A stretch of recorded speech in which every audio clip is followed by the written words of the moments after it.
Hey guys, welcome back to the channel. Welcome back to the Let's Play for Dragon Warrior 4. We are on, I believe, part 8 overall, and this is officially part 1 for chapter 2. We did start the very start of chapter 2 last time, and now we are going back to level 1 type stuff, which means, you guessed it, grinding right outside of the first town to get some levels, because nothing else is more important than levels right now.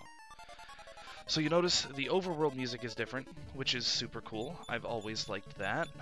The battle music is still the same at this point, but the overworld music is the same, or is different, and I think that's fantastic. I think that's a really nice touch to indicate you're on a different adventure than you were in the previous chapter. Ooh. So here you can see everybody's very weak. Bray basically hits as frequently as Healy did in chapter 1 when we acquired him, which is almost never. But his power is not in the physical attack, it's in the magical attacks. And Christo hits for a couple here and there, but his primary thing is he has the ability to heal, which is a huge benefit. It's also nice having multiple options now. Okay, so here we are going to see Ice Bolt at work for Bray. He has 10 magic points. When he casts it, it takes him to 8, so it only costs 2 mana. It does 16 damage. That's 3 times as much to 4 times as much as Elena and Christo are doing, which makes him the powerhouse 5 times, because he only has enough magic to cast it 5 times. And hey, a free medical herb.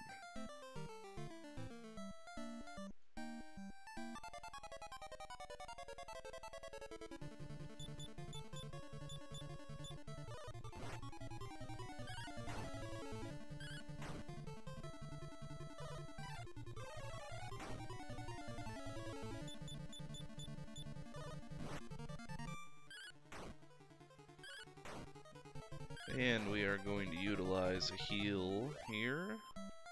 Make sure Bray doesn't die, because if he dies, he doesn't get experience. And that is definitely not desirable.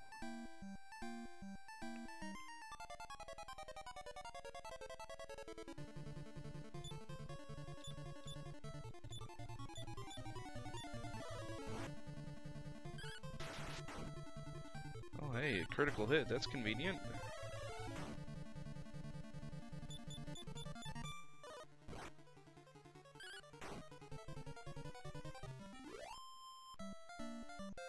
Hey, there we go.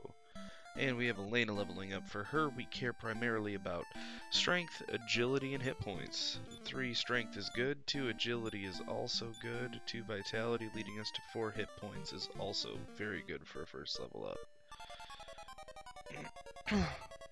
Elena's like Ragnar, since she only has physical attacks, we care very deeply about her strength, and as a fighter type, she's going to have a high agility, which is going to make her act earlier, and is also going to increase her critical hit chance.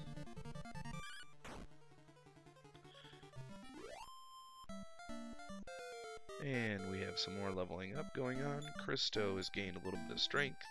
Intelligence will determine how many magic points he gains on average, and he gained 3, which is enough for a cast of heal, so that's good. Bray had overall a very weak level up, 1 hit point, 5 magic points is good. That's 2 more additional casts of Ice Bolt on his magic pool before we have to restore it. And Elena's strength increase has caused her to more frequently kill enemies in 1 hit.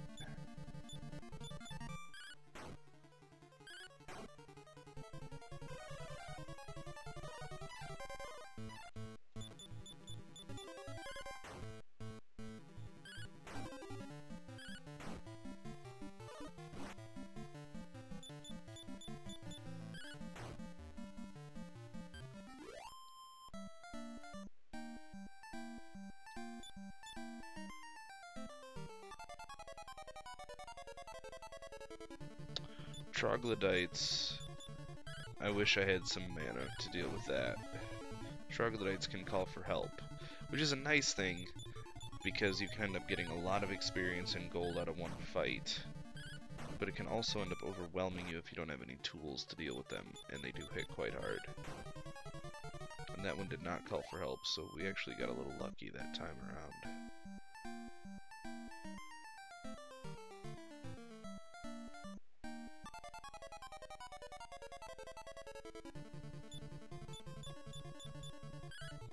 We're going to try to get rid of these gophers here, because they're a little nastier, they hit a little harder.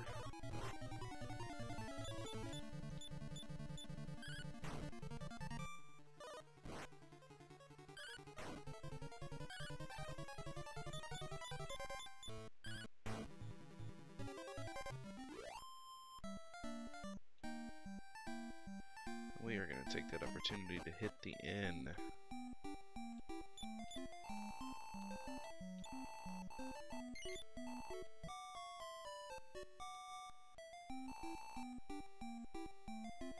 I think this guy sells some... There we go, armor, that's what I'm looking for. So... we cannot snag any leather armor quite yet. I don't even know who's wearing what. Silk robe, wayfarer's clothes, and basic clothes. Elena cannot use shields. So there's not much help while we can get there yet.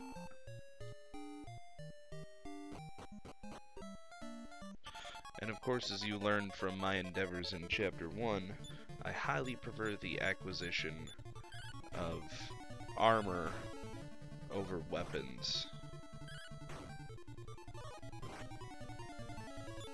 Just because being able to survive longer is significantly more important than being able to kill stuff slightly faster. We're gonna venture up this way and see what we can find going this way.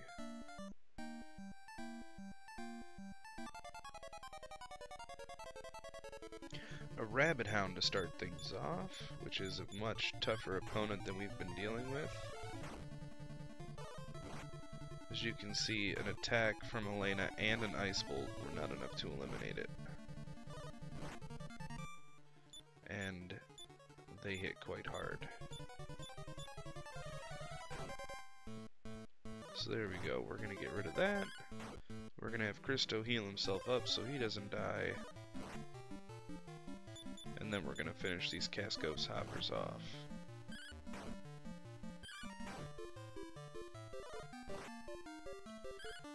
That's highly rude.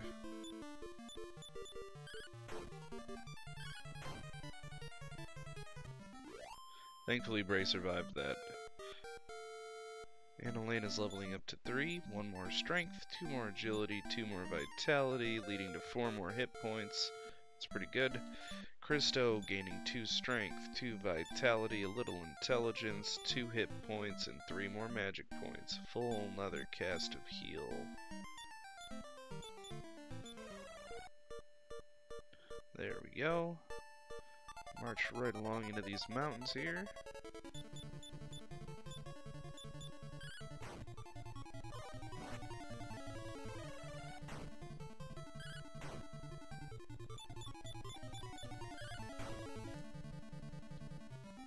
And there's a rabbit hound down again to level up Bray.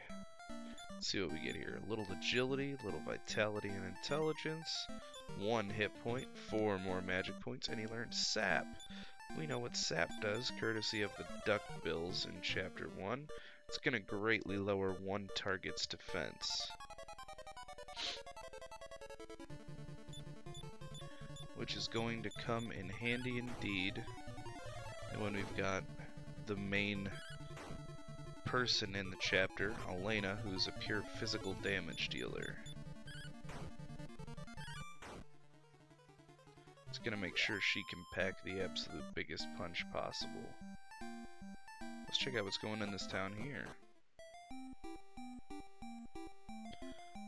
If I'm correct, their shop is currently closed, and it is indeed.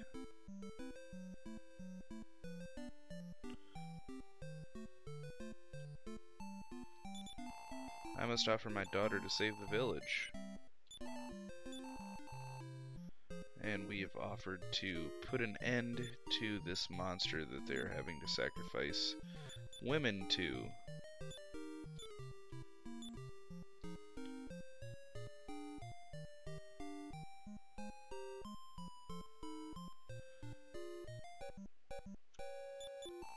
You plan to destroy the monster. It only appears when giving offerings.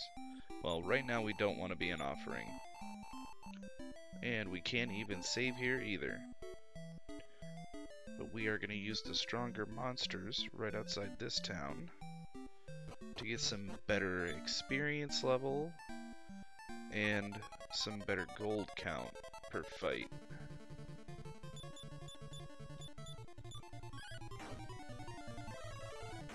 More giant worms is seen in Chapter 1 here, but most of the enemies we're going to see are completely and totally unique to what we fought in Chapter 1, as we've seen thus far.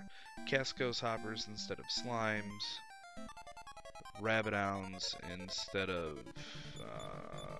those are probably most equivalent to the demon stumps.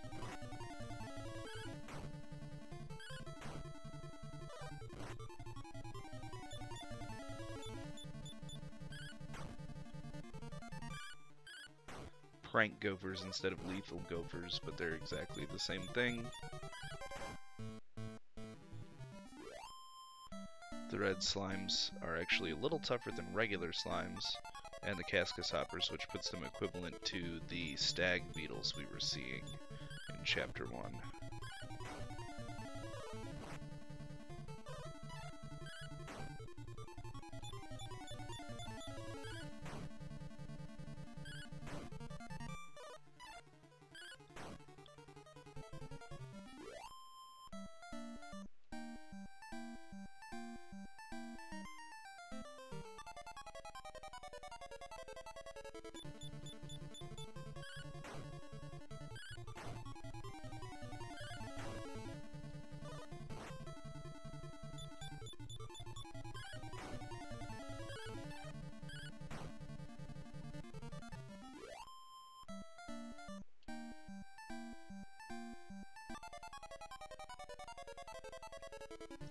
And this is gonna be interesting. Good, he cast Ice Bolt on a unique target. We'll get 2 out of the way. And I need them to stop attacking Bray. And I'm gonna hold enough magic for a cast of Ice Bolt, just in case before we step back into town we end up fighting a rabbit hound or something of the sort, in order to quickly get us out of the encounter.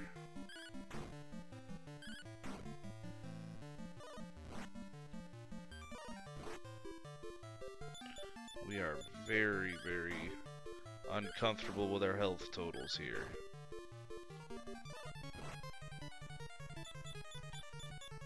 We need to kill this and hope it does not attack Christo, as we have no magic to heal, and I don't particularly want to use a medical herb when we're this close to town. It was a huge chunk of experience in gold, though. So we can see Elena's leveled up and gained 2 strength, 1 more agility, 4 more vitality, and 9 more hit points. That's huge. Huge.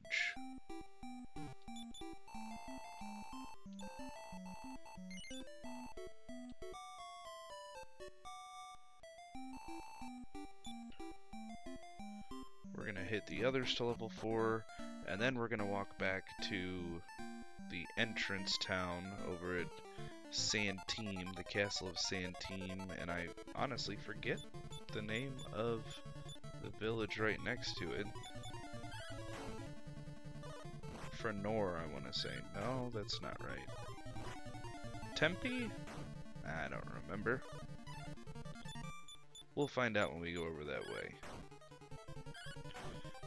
And that's because we are going to pick up some equipment. I will say that this chapter has a relatively annoying starting grind, especially when compared to everything else.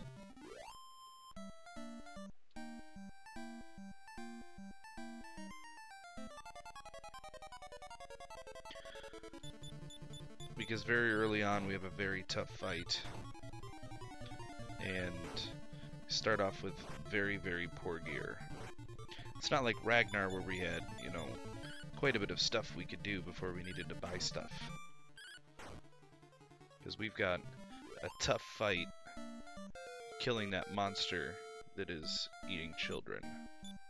Christo gained 2 strength, 2 vitality, little intelligence, 4 hit points, 2 more magic points on their upper, which as we know from the first chapter raises a target's defense. Thank you, Lillipuz.